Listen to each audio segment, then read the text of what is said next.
Nesquik. Quick. It's so rich and thick and chocolate that you can't drink it slow. If it's quick, I'll give me no.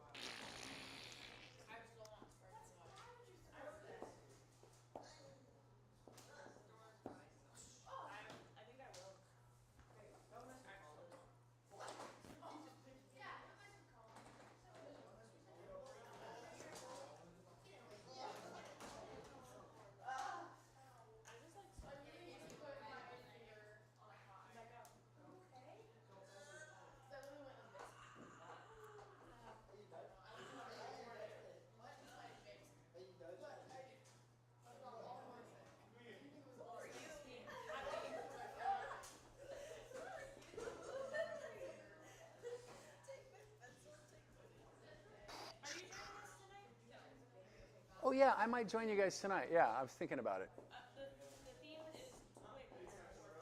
Unless I go surfing. If I go surfing, I won't be here.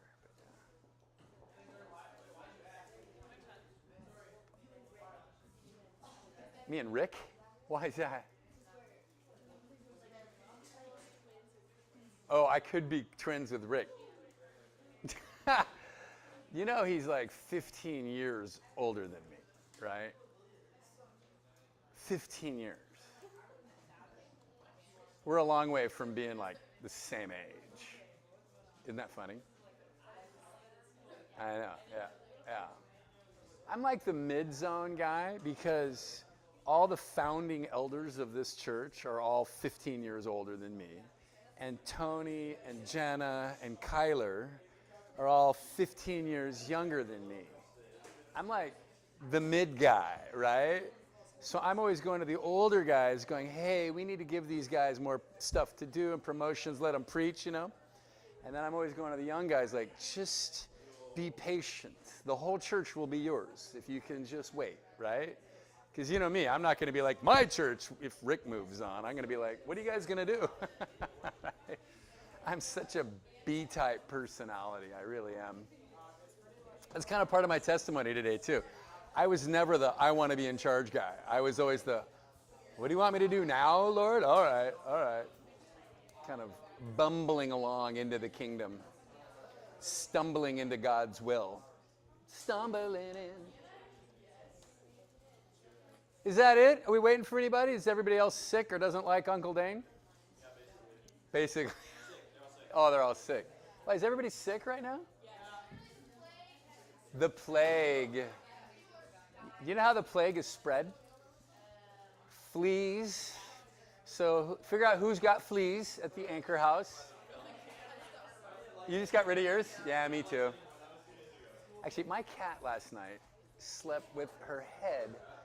I woke up and her head was like right under my chin. Grr, grr, grr. I'm like, I just woke up, I'm like, yeah, I hope you don't have fleas. Yeah, she's not always that cuddly, but okay, you guys, hey, good morning or good afternoon. I almost said good evening. Hey, for once, I'm not the 4 o'clock on Friday, so maybe you're all half awake instead of fully asleep, yeah. But good to see you all. Colin, will you open us up in a word of prayer?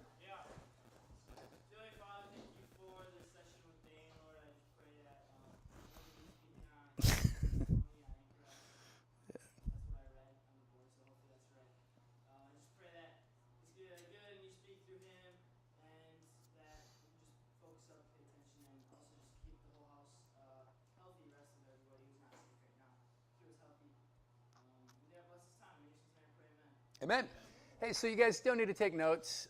This is really going to be like story time with Uncle Dain. Well, I figured you guys would enjoy that. Just basically what happened was a year ago, the Anchor House kids were like, Dain, we want to hear your testimony. We want to hear, because everybody's giving their testimony. They want to hear mine. And then, you know me, I can't do it in 5 minutes. It's got to take the full 45.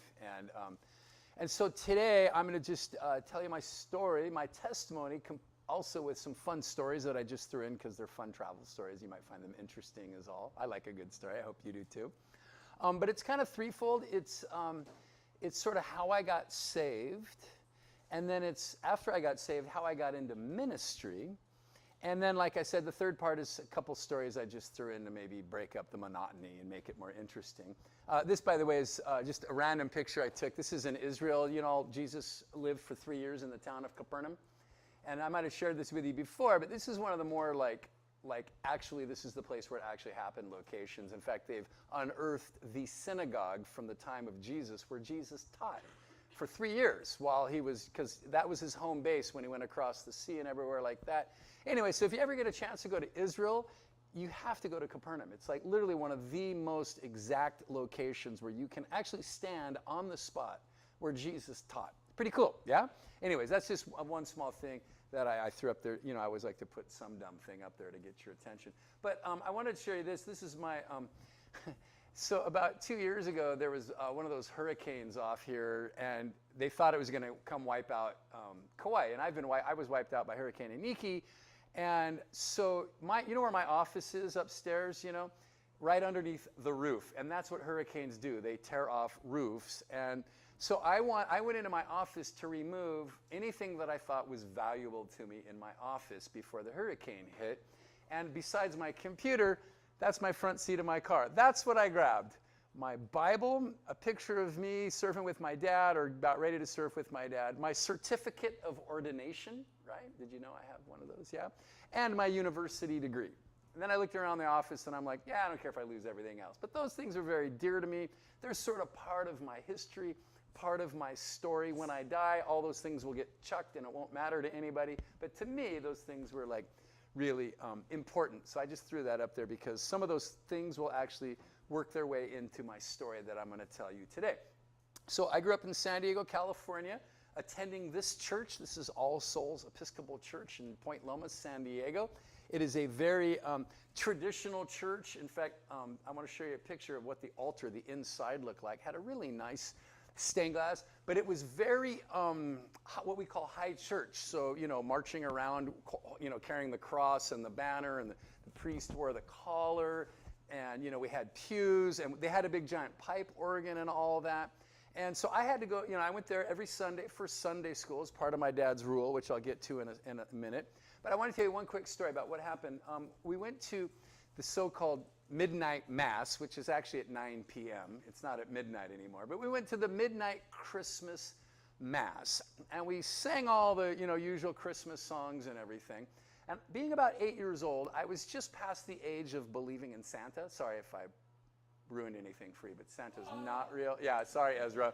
Santa's not real. And you know, when you don't believe in Santa, you kind of feel like, yeah, I'm a big boy. I know what's up. But I got to tell you, at that Christmas Eve service, I started to really ponder this whole Jesus guy, right? Because Santa's kind of this mythical figure. Now you're in church and your parents are there, and everybody's talking about this mythical figure, Jesus. And I'll never forget, I get home, and it's Christmas Eve night, and I'm laying in my bed, and I'm kind of a weird, deep thinker kid, you know, because I'm a big-time reader, even at that age. And I'm thinking, is he real? What do I know? Is Jesus real? So I offered up, I don't know if I'd call it a prayer, but for my little 8-year-old heart, I was like, Jesus, if you are real, would you show yourself to me so that I will know you're real? And what I meant was I was looking at my window that kind of looks out over my backyard there, and I wanted Jesus to show up at my window.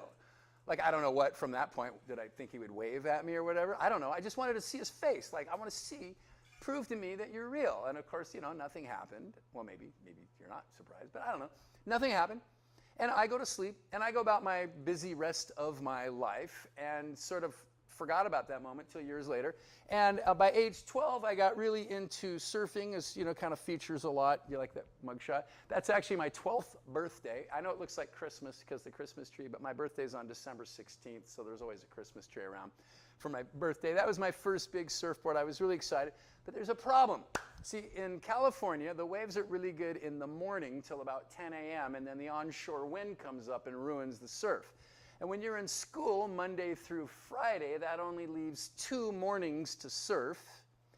And if on one morning you have to be in church because that's your dad's rule, that's like cuts into 50% of your surf time.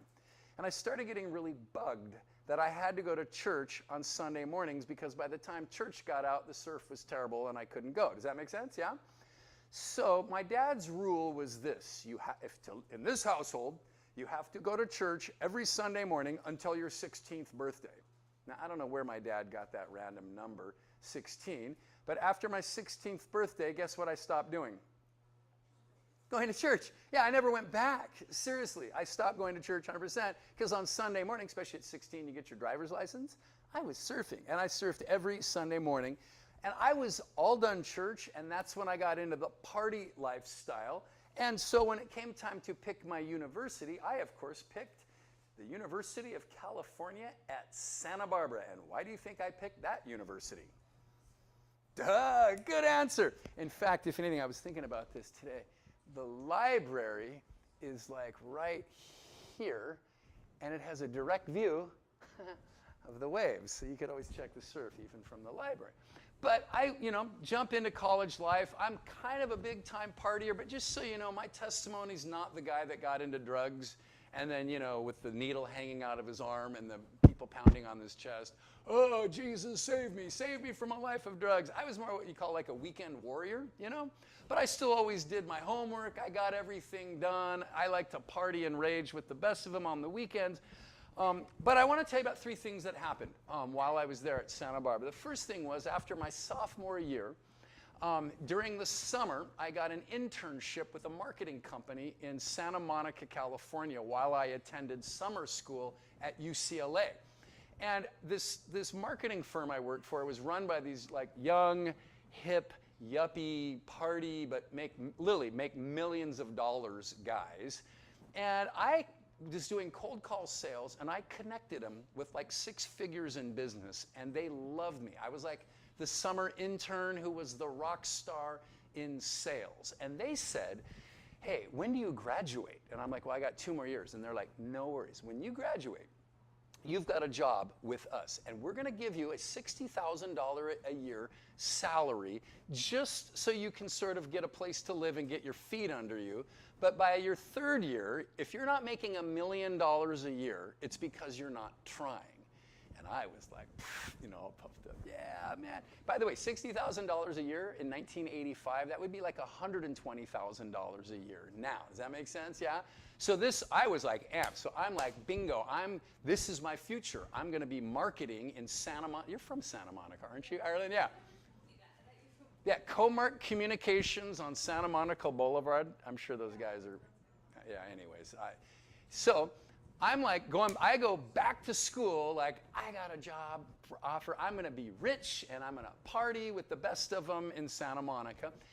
Fall quarter goes by, Christmas break comes, and I go home for Christmas break. And on New Year's Eve day, my sister comes into my room and goes, something's wrong with Grandpa. Now, I lived with, my grandparents lived with us. We had like a little Ohana unit below our house where my grandparents lived, and my grandfather was this really unique, awesome guy. He was always teaching us stuff. He would like talk to us about religion, politics, theology, philosophy. He was always like the instructor guy, fascinating guy. I used to go have popcorn with him every night. We'd talk current events and politics and stuff. And my sister goes, something's wrong with Grandma, and I kind of delayed. By the time I finally got downstairs, the paramedics were there, and they're pounding on my grandfather's chest, and he dies, right? Quite a guy, by the way. He was 88 years old, and he was wearing his new ski boots that he was breaking in for the winter season because he was excited to go skiing for the winter, yeah? And he died at his Apple II computer. If you don't know anything about computers, in 1985, he was way, way, way ahead of the time. He's like one of the first people I ever know to have a personal computer. That's the kind of guy he was. So here's the thing. That was New Year's Eve day. All the kids, my family, my brothers and sisters, were all scheduled to go home in like 3 days, right?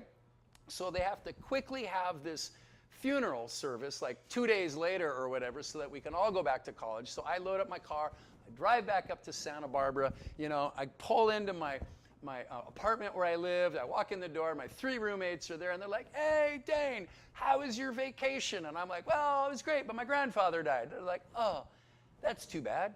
Do a bong load. And I was like, yeah. So I got stoned and then didn't think much about it. Now, if you're paying attention, you might have noticed I didn't really have a lot of time to process my grandfather's death, right? So about 3 months later, I've been up drinking coffee, trying to get a paper done, late night paper thing, and I get into bed and I can't sleep because I'm all caffeinated, and I start thinking about life and my grandfather's life and my life, and he was the teacher guy, right, my grandfather, and I realized his final lesson to me was this, and I know this is going to sound silly, but maybe not. I don't know how much you've thought about this. This was the first time it ever dawned on me that someday the paramedics are going to be pounding on my chest. And when that day comes, it's all over. Life is done. Whatever I've done is done. And I really had to think about, well, what do I want to look back on? Because my grandfather had an amazing life. I wish I could tell you about it, but it's pretty nuts, man. He lived on, went to school on horseback in Mexico back in the turn of the century and had like guns with Pancho Villa's soldiers and stuff, like crazy kind stuff, right? What did I want to look back on my life? And I realized in that moment, I didn't really want to be a yuppie in LA. I know that sounds obvious to you, but my dream kind of like went, pew, right? And what I realized is what I really wanted to do is I wanted to travel the world. I wanted to backpack the world, and I want to surf all around the world. Now, around this same time, I'm taking a class called Mysticism and Religion. And the class is about sort of mystics and religion, but as part of the course, for about the first 6 or 7 weeks of the course, each week the professor would teach on one world religion. So like the first week we maybe did Buddhism, the second week Hinduism, the third week Taoism, the fourth week Islam, right? And it was like later on, fifth or sixth week, he does Christianity.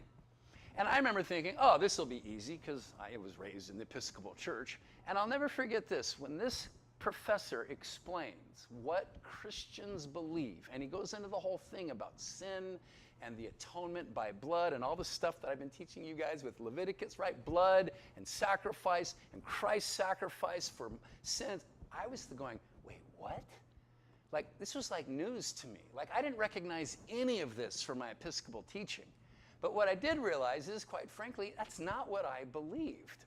I thought Christianity was really narrow-minded and just only these people go to heaven, and I was much more smarter and liberated and intelligent. Sure, I believed in a God thing, but not this like narrow idea of Christianity. So this is a key moment in my testimony because at that moment I realized I'm not a Christian. I don't know what I am, but I'm not a Christian because I don't really believe that. And then the third part, the thing that happened in college, is a very small detail that doesn't have anything to do right now, but it will come into play later in the story. And that is in 1985 spring break, same year, I go home for spring break or whatever, and I go to my buddy Rocky's house to, quite frankly, buy a small amount of drugs. And he was like my really good friend. And Rocky opens the door and he goes, "What do you want?" And I'm like, "What I want? It's me, Dain. I'm like one of your best friends. I'm home from college. I came to say hi and see if I could score," you know?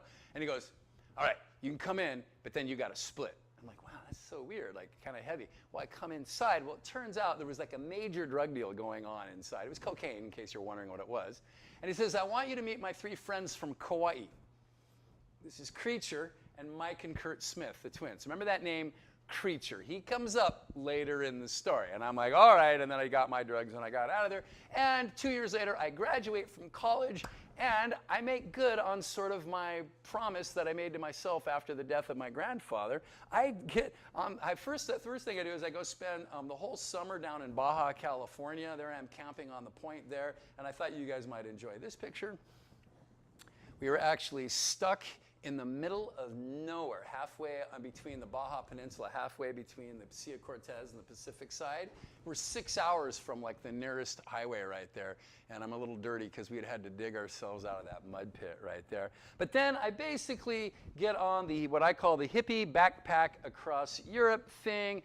And I backpack all over Europe and I end up surfing the coast of France, Spain, and Portugal. This is actually Peniche, Portugal, right here, where actually the contest is going on right now in Peniche. And these are my buddies. This is Alan, the South African, with a stutter. Yeah, and Paul, the Australian. I don't even know who the other guy is. This is our little Minx Morris. We drove that little car from Spain. It has the steering wheel on the opposite side because it's an English car. You know what's crazy about that? So the steering wheel's on this side of the car. So when we went to go past trucks on a highway, The passenger is the one on the inside. And he would lean out the window and go, okay, it's clear, come out. So if you're driving, you couldn't see anything, and you just had to like take that guy's word for it and pull out. And of course, there was a bunch of, not now.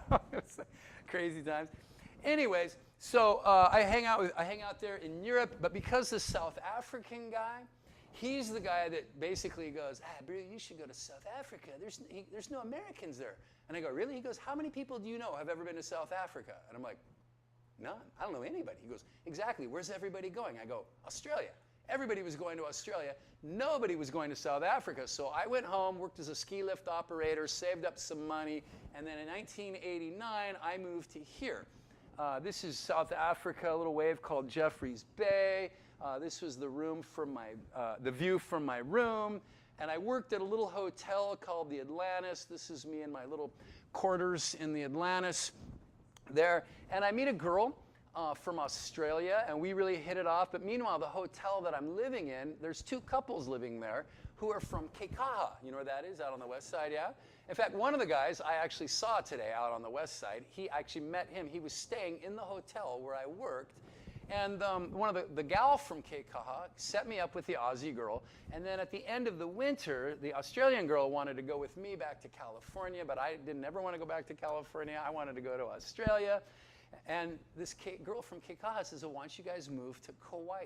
It's halfway between Australia and California. That seemed like a good idea, so I landed here in the first month of 1990.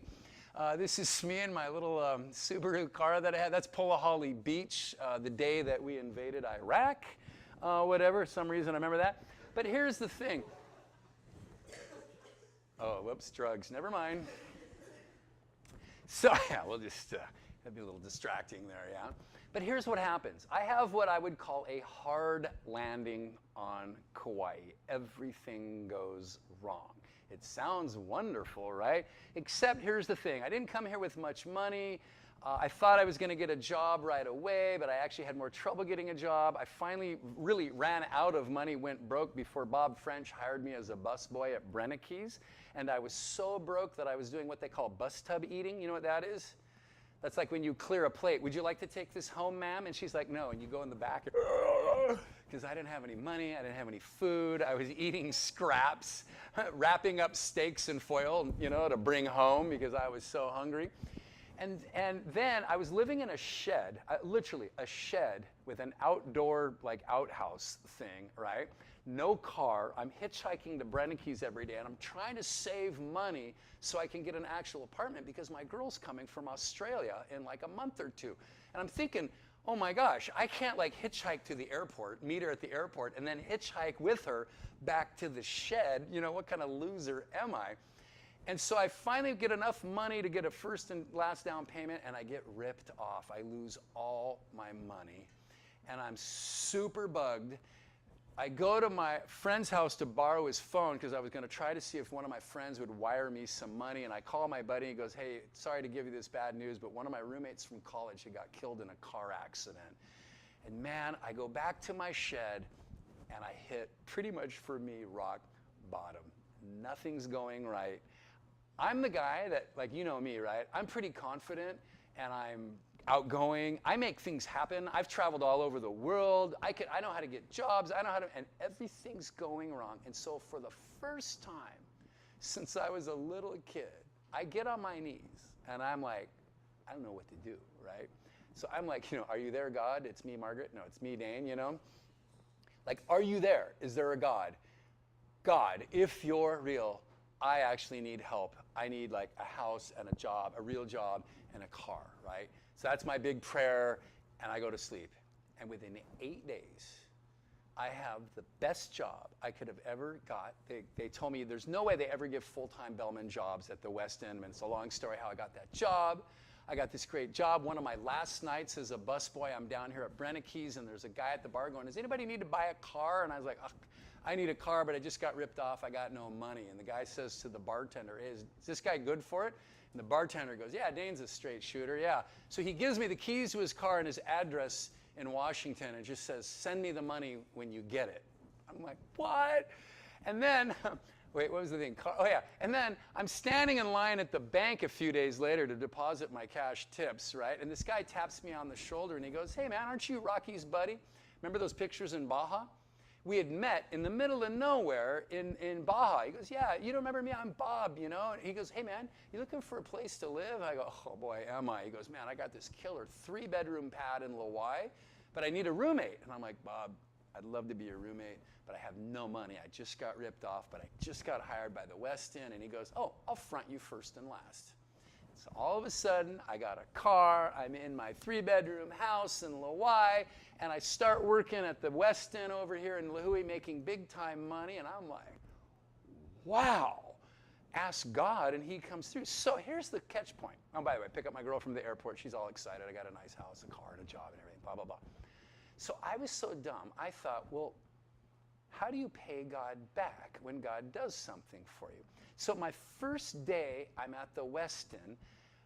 A guy pulls up, he's a valet at the West End, and it's Creature. You remember Creature? And he goes, hey, man, I know you. You're Rocky's buddy from San Diego. Remember me? I'm Creature. I'm like, yeah, Creature, how you doing? He goes, are you looking for a church? Brother, you want to go to church? And I'm like, wait. Aren't you like the drug smuggler guy? He's like, no, man, I just went through a bad phase, whatever. But no, Jesus is real. And I'm like, well, funny you should mention it because God just kind of answered some prayers and I think I need to pay him back. So he told me about Kauai Missionary Church. Now, how stupid is this? Thinking you pay God back by blessing him with your presence at church. As if God in heaven is like, well done. I'm so glad you came to church, Dain. Thank you for paying me back, right? That's how dumb I was, right? I didn't know anything. But I go there, and guess who? Rick Bunshu was speaking that day. Mike Wellman was there playing guitar. And it was all these kind of groovy tunes. And I was like, all right. But I wouldn't sing the songs to Jesus because I thought that was narrow-minded Christianity. I would only sing the songs that were about God because God could be anything, right? And I do that for about 3 weeks. And then I get hired part-time as a disc jockey on FM 97. And I get the Friday night shift and the Sunday morning shift. You guys ever listen to radio? Nobody listens to radio. But I was Dain Stone. That was my air name. FM 97. Gosh, golly, good morning. It's 11:05 on a Sunday morning. More great music coming up right after this. That was me.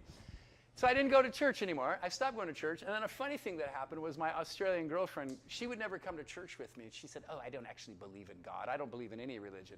And I was like super bugged by that. Even though I didn't call myself a Christian, I was like, how can you not believe in God?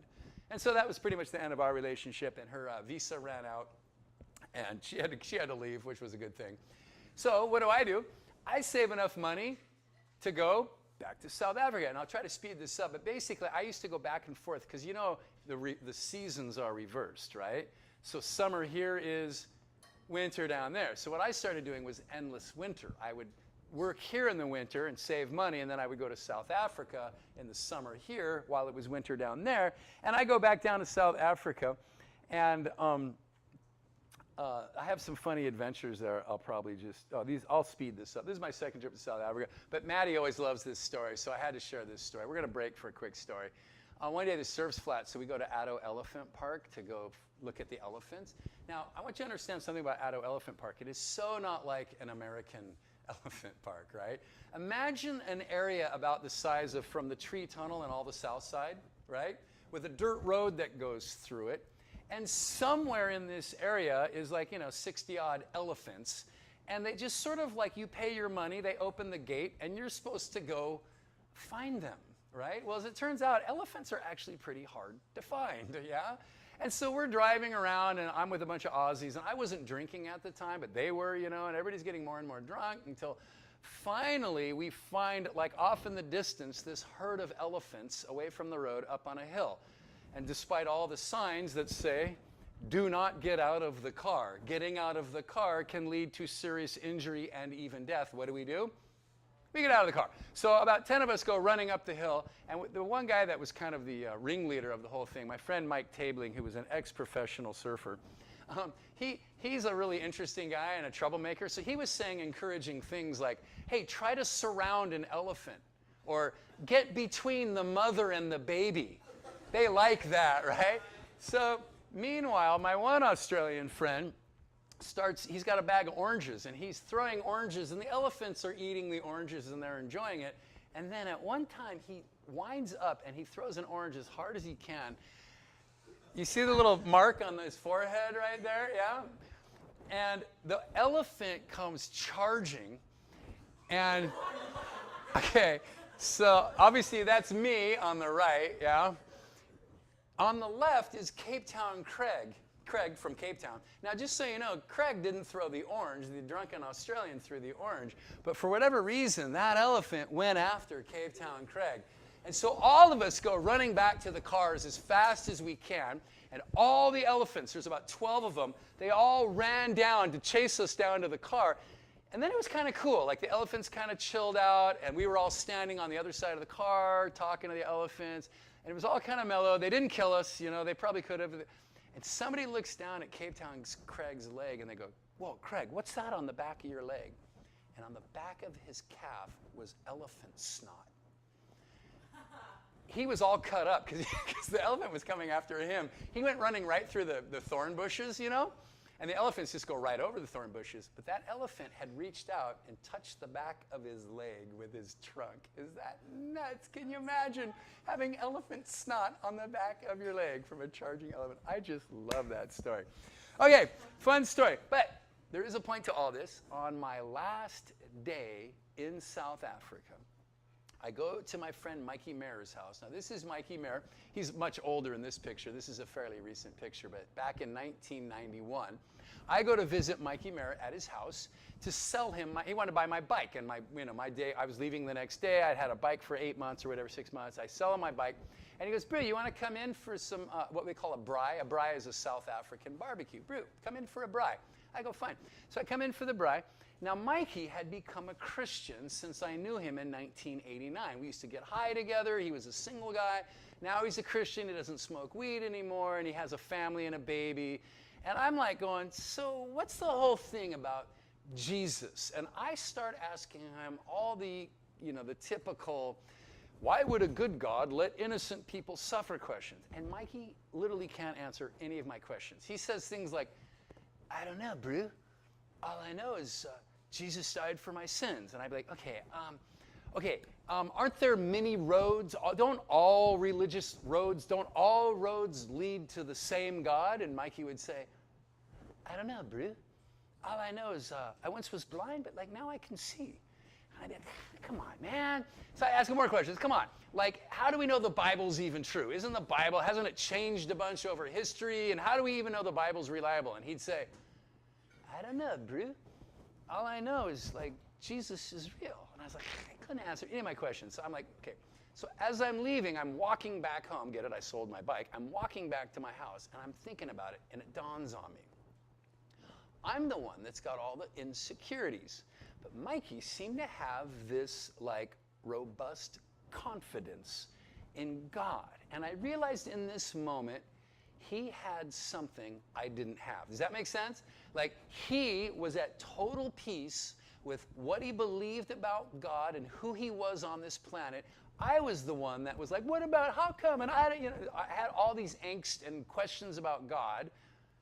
And it really struck me. I never forgot about it. So what do? I fly back to Kauai, and this time everything goes perfect. I land. They had held my job for me at the hotel. The room that I had given up was coming up for rent the next week, and so I got to just move straight back into my room on the west side with all my surfing friends, and I even had enough money left over to buy my cool truck. What a dork. Anyways, yeah. But I thought I was pretty cool in that picture. "Oh, I got a cool truck." And man, everything's going right. And it dawns on me how different it was from the last time. God, bing, bing, bing. Everything went perfect. And I began to think, gosh, I wonder if that was God again trying to get my attention. I think God has really just sort of really blessed me this time. So what do you do when you want to pay God back? So remember I told you, I literally landed on a Monday night, and Tuesday I had a shift at the hotel. That's how they'd held my job. They said, "You're back by Tuesday, November, whatever. You can come to work." So I go to work the next day, and guess who I run into? Creature. And I go, "Hey, Creech, I think I need to go to church again. Are you still a Kauai missionary?" And he says, "No, we formed a new church. It's called Kauai Christian Fellowship. It was about 4 months old, so you should come. So that Sunday, I go to this is where Kauai Christian Fellowship used to be. Do you see the sign that says Window Trends, the lower white sign?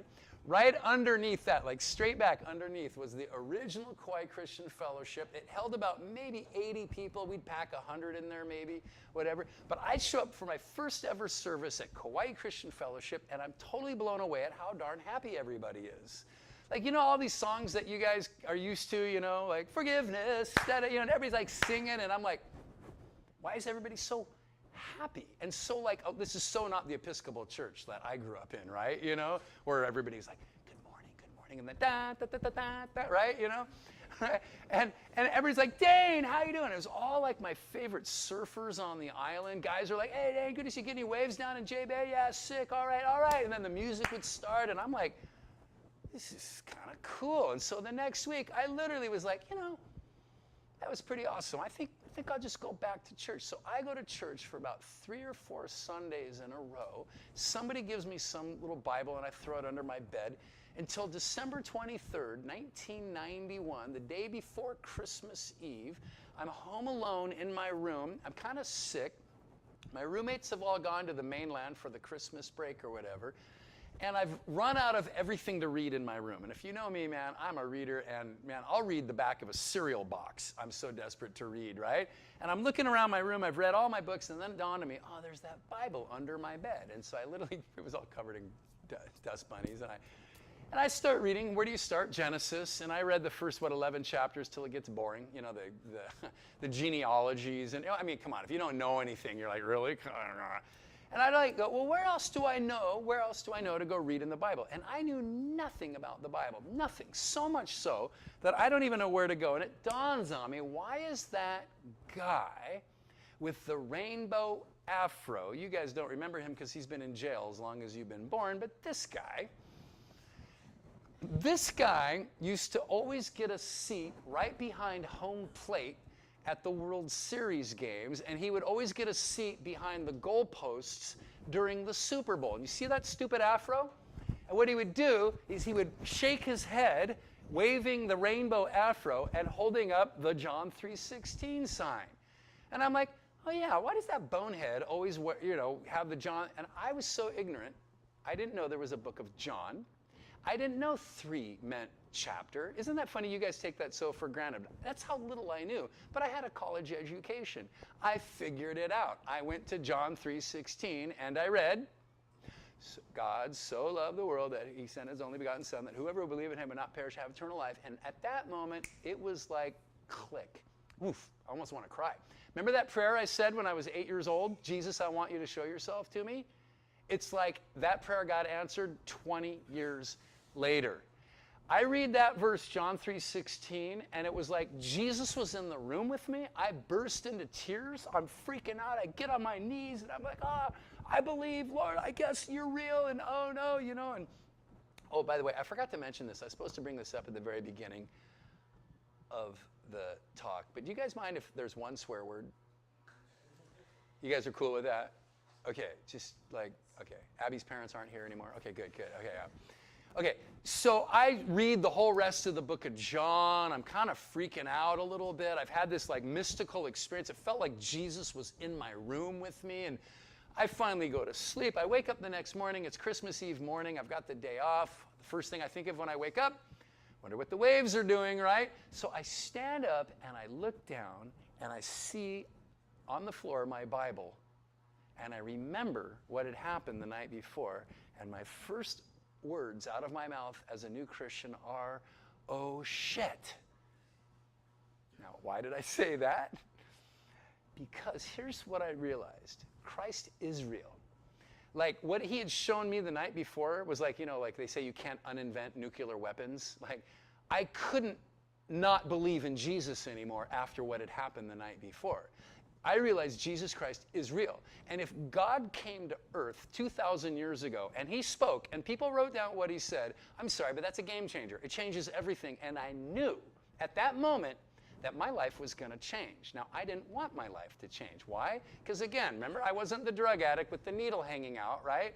I was having the time of my life. I was surfing all around the world. I had girlfriends on different continents, you know, and like I was like loving life. And all of a sudden, oh no, Jesus Christ is real. What? Oh no. So I show up that night at the first, how funny is this? The first ever Christmas Eve service at Kauai Christian Fellowship. And guess who's at the door?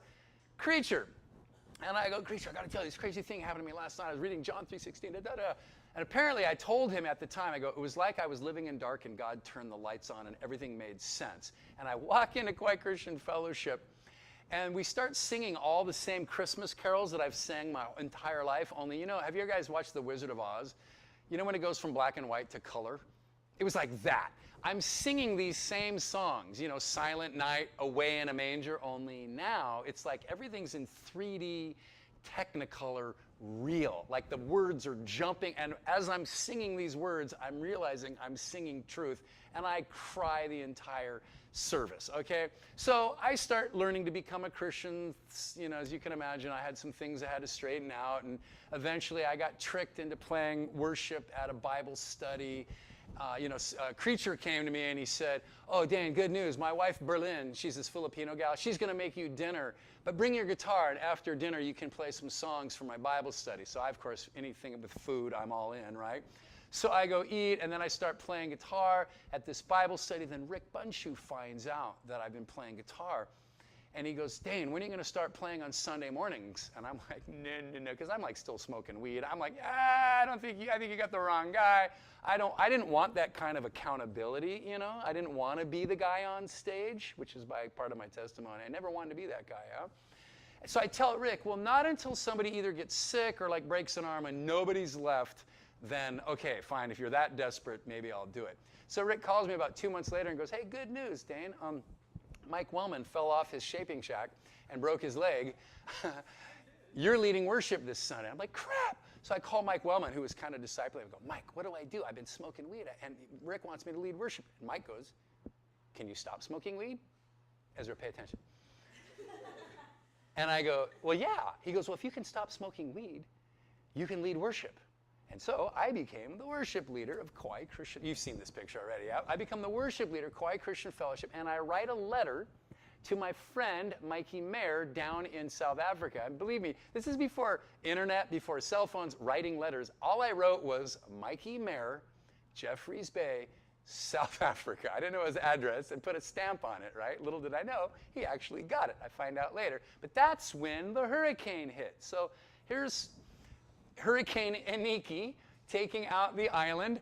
You see the eye of the hurricane slightly over by Eli Eli? I was in Eli Eli, went right through the eye of a Force 5 hurricane. We had sustained winds of 160 miles an hour with gusts over 200. But when the eye came over, the wind went to 0, and we all ran out in the middle of the street, and it was black, 360 degrees around us, blue sky straight up, and up about 2 miles up in the middle of the eye was thousands of seabirds that were stuck in the eye of the hurricane. And it was crazy. And then part 2 of the hurricane, after the eye went over, the wind came the other direction. This isn't my picture, but this is what it looked like outside my window. We watched our neighbors' roofs fly off. It was like totally insane. Do you guys recognize this building? That's oh, sorry it's so blurry, but that's Brenneke's the day after the hurricane. And Nukamoy Surf Shop, there on the right, yeah. It was for nuts. So obviously the hotel was shut. Lucky for me, I had enough money, so I went where? South Africa, right? My friend gave me free rent in his house for, I got his house for free for 6 months for watching his dog Bolo while he went on a surf trip to Mauritius, right? So I lived there for 8 months that time. And the first day I'm there surfing, I run into Mikey Mayer out in the water, and I go, hey, Mikey. And he's like, hey, Dane, Brew, you got saved. Yeah, I got your letter. All right, good job. And I go, where do we go to church? He goes, well, we just formed a new church. It's called, are you ready for this? Jeffreys Bay Christian Fellowship. Like, no way. So on Sunday, I show up, and the guy that greets me at the door, he goes, hey, oh, are you Dane? You're the American. And I'm like, yeah, I'm Dane, I'm the American. And I meet these other people, they're like, oh, you're the American. And I'm like, yeah, I'm the American. Well, as it turns out, the letter got to Mikey Mayer. Mikey Mayer showed the pastor the letter, and the pastor had read my letter to the whole church. So everybody's like, you're the American. And after church, this guy comes up to me who was leading the worship that day, and he goes, listen, in the letter it said you've been leading worship. I've got an idea. On Wednesday night, you know what's coming, right? My wife's going to make you dinner. I'll pick you up, bring your guitar. And so I get to their house. Now, just so you know, this is interesting. These guys are all pretty young guys, but all they play is hymns, nothing but hymns. And so I kind of sit in, and we're like, you know, oh, the Lamb of the Lord is the da-da-da-da, you know, and I'm like, you know. So when they're all done with the rehearsal, they go, what songs do you know? And I just busted into some old Vineyard, Lord, I lift your name on high, you know, and they are like, what? We've never heard a song like this. Do you have more songs like that? I go, oh, yeah, I brought 40 of them down with me. And they're like, we want you to teach them, all of them to us. And can you play this Sunday, and can you lead that song that I just showed them? I go, yeah, sure. So my second Sunday, I'm already up on stage, right?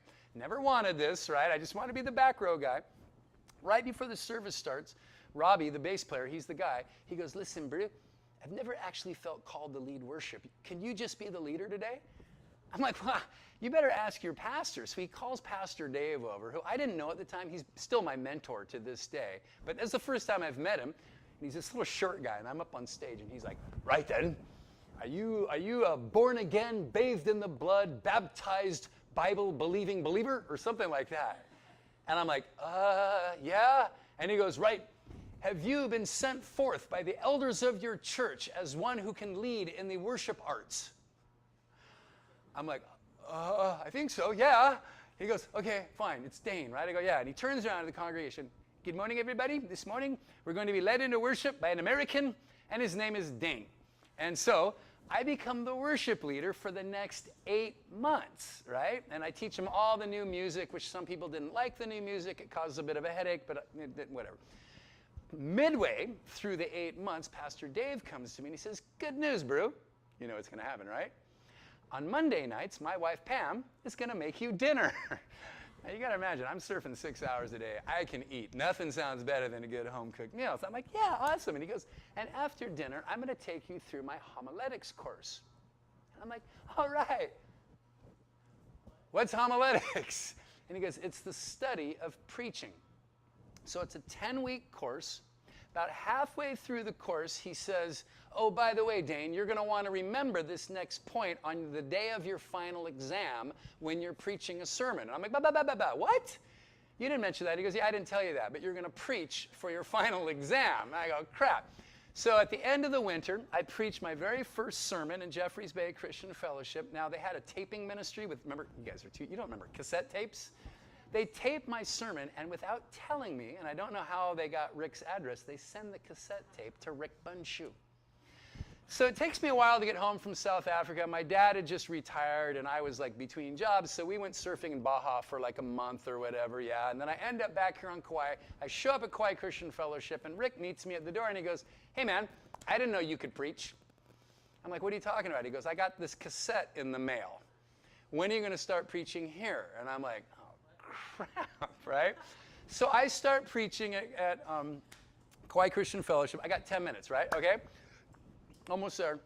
And then it becomes obvious between preaching and doing music, maybe God's got it, you know, these things are coming together. Maybe God wants me to be a pastor. And I realize I really have no business preaching on a Sunday morning without some basic biblical education. Now, you know me, I'm a reader, and I've always been mentored by somebody. I've always been under discipleship. I always read books, but I'd never had any official training. So I tell Rick, I'm going to go to Bible school. He's great. You're going to love Cape and Ray. And I go, well, you know, Torchbearers has schools all over the country. So he goes, no, you're going to go to Cape and Ray. They got the most intense teaching. It's the, you know, the best teachers, blah, blah, blah. But I found out that they had a Torchbearers in New Zealand that was only 20 minutes from this place. But Rick found out. And Rick calls me up and he goes, what's this I hear you're going to New Zealand for Bible school? I'm like, well, yeah, I'm going to go. He goes, no, man, you can't go there. And I'm basically blowing him off. I'm like, well, you can think whatever you want. I'm going to New Zealand. And Rick says this, okay, but will you promise me you will pray about it? I go, okay, I I promise, Rick, I'll pray about it, right? And I hang up the phone, and I walk back in my bedroom, and I'm like, I get on my knees. I've told Rick I'd pray. I get on my knees. And it was like the first hair of my knee touched the carpet, and God's like, really? You're going on a surf trip, or are you going to learn about my word? And once again, can you take it? I say, oh, shit. And I stand right back up. And I call Rick. I go, all right, I'm going to Cape and Ray. Because there's no surf in Cape and Ray. So instead of living there, I live here. By the way, that was my room for winter quarter. You see the top tower there? That was actually my bedroom window. Pretty sick, yeah? But they only gave it to the older guys. But it's great because heat rises. That was probably not the warmest room, but probably the only warm room in Cape and Ray when it was cold like that, yeah. But here's the thing. There's a little bit of a lesson here, and I'm almost done, so I'm going to wrap up with this lesson. I want to be very clear about this. When God told me he wanted me to go to Cape and Ray, I thought I was, and I was, quite frankly, making a very big sacrifice, right? To leave Hawaii, to go somewhere where there was zero surfing, what have you, to give up surfing for basically a year. And God's like, this is what I want you to do. Doesn't say anything more than that. This is what I want you to do. And I'm like, okay, whatever. God, you win. And so I go, and I'd like to say I don't surf for a year, but I did go to Morocco for spring break, and I caught some waves. But basically, a whole year off. But right at the very end of my time at Cape and Ray, while I'm still living in that room, actually, I get a letter from Jeffreys Bay Christian Fellowship. And they're like, dang, good news. They weren't going to feed me this time. They're like, we'd like to hire you when you graduate from Cape and Ray as to be our interim pastor and be the pastor of Jeffreys Bay Christian Fellowship for 8 months. They had called another pastor to take over the church, but he wasn't available for 8 months. They were asking me to come be pastor for 8 months. So, of course, surf season's just starting down there. What do you think I said? So I show up down there. I get down there. I haven't seen a wave in almost a year, and I move back to, well, Jeffreys Bay. Well, I'll save this picture for a second. Because my first day there, I'm out in the water. Of course, I surf the first day I get back. And I run into my Australian friend, Derek Hind. You might know the name Malachi. I don't know. He's a retired professional surfer. Derek Hind was famous because he built a house in Jeffreys Bay that was built to be the ultimate surfer house in the world. It was built right in front of the paddle-out channel where every room faced the wave. You could check the surf from any room. To check the waves in the morning, all you had to do was open your eyes, as long as you were sleeping on your left-hand side, and you could check the surf and see what was going on. Inside the house were over 70 surfboards from traveling professionals from all around the world. And I see Derek, and I'm like, Derek, good to see you. You going to be here all winter? And he goes, I know, mate. He's Australian. He goes, my girlfriend, she got pregnant in Australia. I got to go back. I go, oh, man, that's too bad. Who scored your house for the winter? And he goes, do you want it? And there I am on the front porch of my house. Now, why do I show you that? Not to boast, not to brag, but here's my point. When God told me, I want you to go to Cape and Ray, I want you to give up surfing for a year, God doesn't come to you and say, look, I'll make a deal with you. You give up surfing for a year, and I will give you Derek Hind's house for 8 months. God doesn't do that. God just says, do you trust me, right? Do you trust me to take care of you, right? Is God trustworthy? Oh, yeah, you bet, yeah? Okay, we're pretty much near the end of the story. So I'm there for 8 months. I come back. I get ordained again here at Kauai Christian Fellowship or what have you. I'd known my wife since she was about 16. She was dating my 20-year-old roommate. That's my wife on the left, and my daughter, Nakia, and my son, Cozy. I become a full-time pastor right when Nakia was born. That goes on, and then the only reason I'll just kind of wrap up with these things.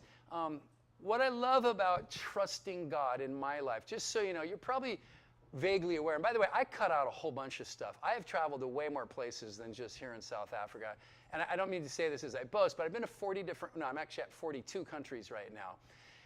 And I make barely no money here as a pastor, and I live in Hawaii. So I don't know how I've been able to do that. God just keeps sending me all over the world. This is me with my kids in the Netherlands, outside of Amsterdam or whatever, this and that. I started collecting Starbucks cups at one point, and there's my Starbucks connection. And my point to you is this. So I told you my whole testimony. Obviously, the best part of my testimony is the fact that God saved me. He's given me all these amazing adventures, and now there's this whole new chapter in my life where I'm both an empty nester.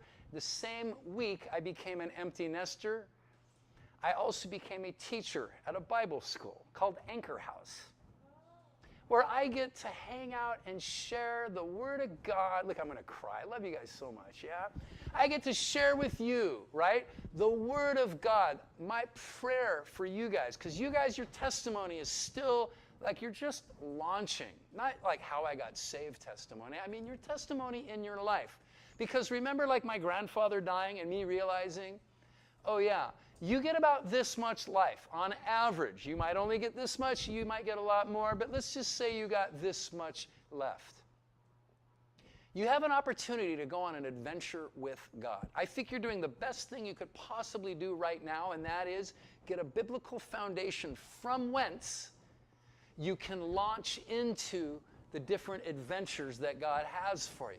And your adventure is probably going to be it will be way different than mine. It might not be traveling. It might be some ministry that God has given you. It might be at the local church that you join when you leave here, how you serve Him.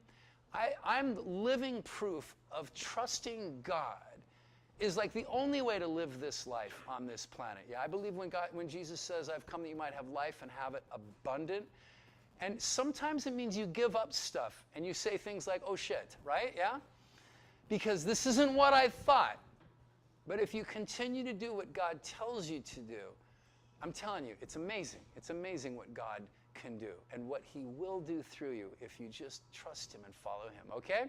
Let's pray. Father God, thank you so much, Lord, for just me having this opportunity to just make you look great, to tell these guys what an amazing God you are, to tell these guys how awesome your word is, Lord. Your word that brings life is actually what you say about your word, and I'm living proof of your word bringing life. And so, Father God, I just pray over all these precious students, Lord, by the power of your Holy Spirit, that they trust you in their life, God, and you provide for them an amazing adventure that maybe someday they would have the opportunity to turn around and share their adventure with you, with somebody else. In Jesus Christ's name we pray.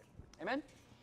Hey, before we wrap up here, have you guys, I've got a couple one-off teachings that I've done at One Day Bible School that I thought you might be interested in. One is kind of like the entire history of the church in 50 minutes. It's kind of like a big I'm getting double thumbs up from Matthew because you've been through it, right? Yeah. It's kind of an overall, it's sort of like where does everything, and then the follow-up to that is 50 minutes on what the Reformation is. Would that be something you guys would be, okay, I'm not even asking if you would be interested in it. I just want to make sure somebody didn't already teach it and you know it better than I do. Okay, so, well, next week we're all on spring break.